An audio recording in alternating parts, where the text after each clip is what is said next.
ఒకదాని తర్వాత ఒకటి, ఒకదానికి మించి ఒకటి జగన్కు షాక్ల మీద షాక్లు తగులుతున్నాయి. ప్రతిపక్ష హోదా దక్కలేదన్న అవమానం వెంటాడుతున్న వేళ గత ప్రభుత్వంలో మంత్రుల బాగోతాలను చంద్రబాబు సర్కార్ బయటకు తీస్తోంది. ఇక అటు అరెస్ట్ల వ్యవహారం కూడా స్టార్ట్ అయింది.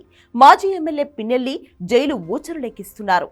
ఇక అటు గెలిచిన 11 మంది ఎమ్మెల్యేల్లో చాలా మంది జంపింగ్ జపాంగ్ అనేందుకు రెడీ అవుతున్నారు. ఇలాంటి పరిణామాల మధ్య షర్మిల ఇప్పుడు జగన్ను మరింత భయపెడుతున్నారా అంటే అవును అనే సమాధానమే వినిపిస్తోంది. నిజానికి వైసీపీ ఘోర పరాభవంలో షర్మిల పాత్ర కూడా ఉంది. కంచుకోట లాంటి రాయలసీమలోనూ వైసీపీ సత్తా చాటలేకపోయింది అంటే దానికి ప్రధాన కారణం షర్మిలనే. ఇలాంటి పరిణామాల మధ్య వైసీపీని టోటల్గా కబ్జా చేసేందుకు ఆమె రెడీ అవుతున్నారు. దానికి తల్లిని ఆయుధంగా వాడుకోబోతున్నారు అనే చర్చ జోరుగా సాగుతోంది. వైఎస్ జయంతి వేడుకల నుంచే ఈ ప్లాన్ను అమల్లోకి తీసుకురాబోతున్నారనే టాక్ వినిపిస్తోంది.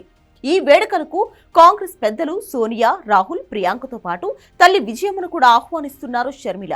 అయితే విజయమ్మ వస్తే జగన్కు భారీ షాక్ తప్పదా అంటే అవును అనే సమాధానమే వినిపిస్తోంది.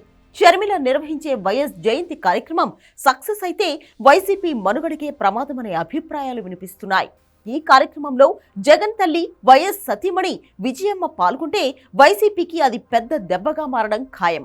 తాను వైసీపీకి కాదు కాంగ్రెస్కే మద్దతు పలుకుతున్నానని విజయమ్మ చెప్పకనే చెప్పినట్లు అవుతుంది. అదే జరిగితే వైసీపీకి పూర్తిగా స్వీప్ కావడం ఖాయమనే అభిప్రాయాలు వినిపిస్తున్నాయి.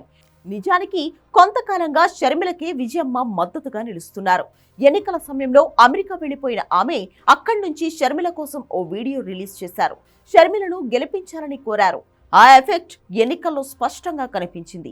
అలాంటిది ఇప్పుడు కాంగ్రెస్ నిర్వహించే వైఎస్ జయంతి వేడుకల్లో పాల్గొంటే వైసీపీని కాదు కాంగ్రెస్ ని బలపరచాలని ఆమె పరోక్షంగా మెసేజ్ ఇచ్చినట్లే.